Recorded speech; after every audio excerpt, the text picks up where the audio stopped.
Fala galera do Fractal Revisa, tudo bem com vocês? Galerinha do nono ano, hoje a gente vai estar falando sobre dois assuntozinhos assim bem rapidinho sobre função e plano cartesiano. Primeira coisa, o que você tem que saber? Que o plano cartesiano ele é construído por dois eixos. O eixo que a gente chama de ordenada, né, que é o eixo Y, que está na vertical, e o eixo que a gente chama de abscissa, que está no eixo X, que a gente fala que é eixo X, mas o nome desse troço que é esquisito, é abscissa. Tudo bem?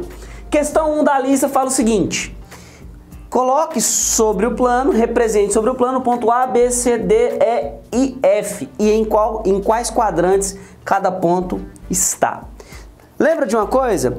O plano cartesiano ele é construído em 4 quadrantes. Primeiro, segundo, terceiro e quarto, no sentido anti-horário. O que é o plano cartesiano na verdade então? É um encontro desses pontos que a gente pode falar, né? É o encontro de X com Y. O ponto que você vai marcar é o encontro de X e Y. Então vamos lá, vamos fazer esse troço aqui logo, rapidão. Quando eu pego o ponto A, 4 e 0, você vai olhar quantas unidades eu vou andar para o eixo X. Vamos contar? Tem que andar 4, ó. 1, 2, 3, 4. Então percorri 4 unidades para o eixo X. Quantas unidades eu percorri para o eixo Y, para o ponto A? Nenhuma. Opa! Então o ponto A vai estar sobre o eixo o quê? Sobre o eixo X. Esse danadinho aqui é o meu ponto A. Ponto B, 0 e 4. Olha que legal. Quantas unidades nós andamos para X? Nenhuma. Quantas unidades nós vamos andar para Y? 4. Vamos contar? 1, 2, 3, 4.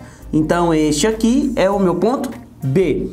Só lembrando, hein? Quando você tem 0 para X ou 0 para Y, é porque o seu ponto vai estar sobre um dos seus eixos. Então presta bastante atenção nisso. Então vamos lá. Próximo ponto, ponto C, menos 4 e 4. Lembre-se que o X negativo está da minha origem para a esquerda. Vamos contar? Menos 1, menos 2, menos 3, menos 4. Menos 4 e 4 positivo. Então vai passar aqui. Então o que a gente vai levar? A gente vai levar os pontos para se encontrarem. Olha que legal. No ponto de encontro do X e Y, nós marcamos nosso ponto C. Aqui está meu ponto C. No eixo X menos 4, no eixo Y 4, né? O ponto D, menos 3 para X, 0 para Y. Quantas unidades eu vou andar para X? Menos 3. Quantas unidades eu vou andar para Y? 0. Ó, um deles é 0. Então, o meu ponto está sobre o eixo. Então, D. Próximo ponto, ponto E. Menos 4 e menos 4. Menos 4 para X, menos 4 para Y. Lembra que o Y negativo está da origem para baixo?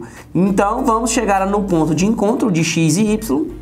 E no ponto de encontro de X e Y, nós marcamos então o nosso ponto chamado de E. E o último ponto, que é o ponto F, é o 0 e menos 4, ou seja, 0 unidade para X, menos 4 unidades para Y. Então vamos contar? Bacana! Aqui então está o meu ponto F, né? Beleza.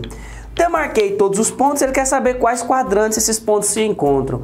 Meninos, presta bastante atenção nos pontos A, B, D e F. Repara que esses pontos não estão em nenhum dos quadrantes, pois eles pertencem aos eixos. Então os pontos que estão sobre os eixos não pertencem a quadrante nenhum, eles pertencem aos eixos. Então estes pontos não estão sobre nenhum quadrante. Se aparecer pontos sobre os eixos, eles não pertencem a nenhum quadrante. Tem algum ponto no quadrante 1? Não. Tem algum ponto no segundo quadrante? Tem. Quem que é? C. Então, no segundo quadrante, temos a letra C, o pontozinho C. Tem algum no terceiro quadrante? Tem, ó. No terceiro quadrante, temos o ponto E.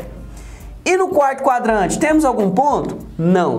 De novo, frisando que não podemos afirmar, você não pode marcar os eixos que estão, os pontos que estão sobre os eixos, você não pode falar que ele pertence a nenhum quadrante, pois eles estão sobre os eixos. Então eles não estão em nenhum quadrante. Até aqui tranquilo? Firmeza? Agora vamos lá, vamos para a partezinha de função que eu peguei um exercíciozinho um pouquinho mais chato para fazer. Seguinte, dada a função f de x é igual a x mais b, qual a lei de formação da minha função para que f de 1 seja igual a 5 e f de menos 3 é igual a menos 7. Meninos, presta bastante atenção. Matéria de substituição. Você vai só substituir valores. Primeira coisa, quando eu olho f de 1 igual a 5, ele me dá um par ordenado. Que par ordenado é esse? 1 para x, 5 para quem? Para y. Quando eu pego f de menos 3 igual a 7, ele também me gera um par ordenado. Menos 3 para x, menos 7 para quem? Para y. O que a gente vai montar aqui? Você vai substituir esses valores na lei de formação geral. Então vamos substituir? Onde tem f de x, nós chamamos de quê? De y. Então vai ficar assim, ó, y é igual a x mais b. Então o que a gente vai fazer? Vamos pegar o primeiro ponto, que eu vou pegar 1 e 5.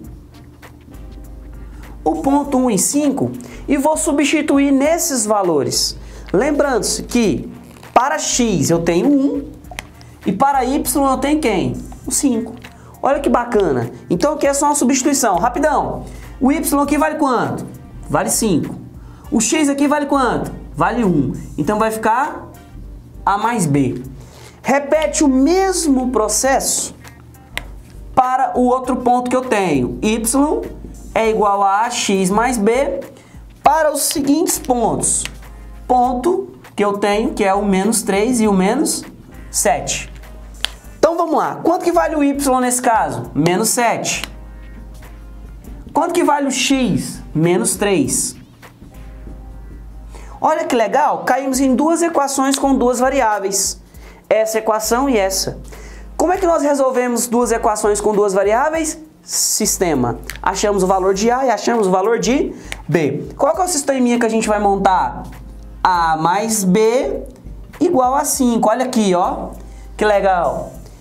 E na segunda equação eu tenho que é menos 3A mais B igual a menos 7. Meninos, utilize o método da soma, da subtração aqui, que você vai andar um pouco mais rápido. Lembre, você pode fazer por substituição, você pode fazer pelo método da soma, você pode fazer do método que você achar que você deve. Aqui, repara que um é positivo e o outro também. Nesse caso, como os dois são positivos, basta eu subtrair uma equação pela outra. Subtraindo uma equação pela outra, vai me cair nessa seguinte equação, ó. A menos 3A vai dar 4A positivo. B menos B é 0. E me sobra, então, 5 menos 7, que vai dar 12 positivo. Então, me sobra que o A é 12 dividido por 4, que vai dar quanto? 3. Olha que legal. Achando o A, eu consigo achar quem? O B. Então, vamos substituir aqui, ó. Vamos pegar nessa equaçãozinha aqui, ó. Continuando. Não perde o raciocínio, não. Segue eu aqui, ó. A mais B igual a 5. Quanto que vale o B? O B vale 3. Então, quanto que vale o A? O A que vale 3, perdão. Então, vou achar quem? O B. Substitui. 3 mais B igual a 5. Então, o B é igual a 5 menos 3. Quanto que vale o B? 2. Bacana. Acabamos de descobrir o A e o B. Então, o que a gente vai fazer? Pegar os valores de A e de B que nós acabamos de encontrar e substituir na minha lei de formação geral. Então, qual que é a lei de formação dessa função? A lei de formação dessa função é, quanto que vale o A? Nós achamos 3. Quanto que vale o B? Vale 2. Olha a função gerada aqui, ó. F de x é igual a 3x mais 2. Então, essa é a lei de formação da minha função para que o f de 1 é igual a 5 e o f de menos 3 é igual a menos 7. Então, se ele te dá um par ordenado, se ele te dá dois pares ordenados, você consegue achar a lei de formação da função. É só você ter um pouquinho de paciência e fazer o exercício com calma. Tudo bem? Tudo tranquilo? Então, essa é a parte de plano cartesiano e função. Tranquilo? Então, meninos, para vocês, uma boa prova, beleza? Valeu!